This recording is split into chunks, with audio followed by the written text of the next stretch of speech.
Vseslovensko združenje malih delničarjev VZMD znova, kakor že v preteklih 2 letih, aktivno sodeluje na finančnem sejmu Kapital 2012, ki poteka 18. in 19. aprila v Cankarjevem domu.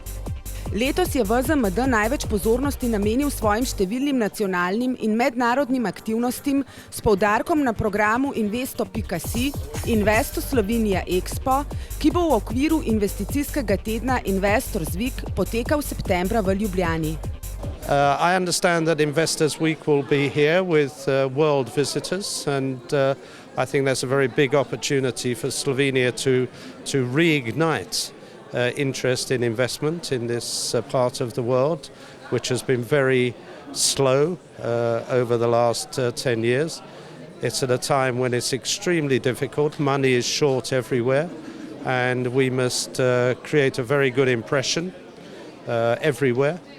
Otherwise, money will flow to other places, and we need that money to reignite the economy.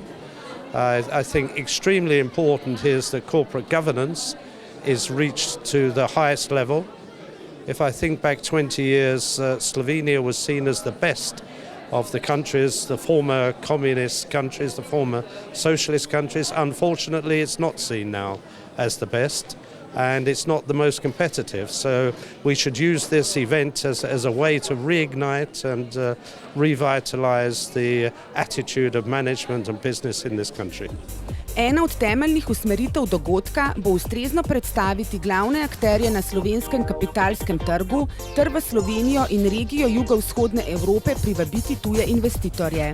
V ta namen bodo le-te sproti obveščali o relevantnih informacijah s področja ekonomije, logistike, turizma, najvidnejših podjetij, dejavnosti delničarjev ter sorodnih mednarodnih asociacij, Eurofinius, Euro Shareholders in World Federation of Investors. Today I'm visiting the presentation of the Small Slovenian Shareholders Association. I think that's always in any economy very important. It's a very democratic situation that brings the feelings and the savings of the small person into the public sphere. I'm very pleased to meet a friend of mine, Mr. Verdepic here, who has been doing an excellent job making this a figure and an organisation important in this economy.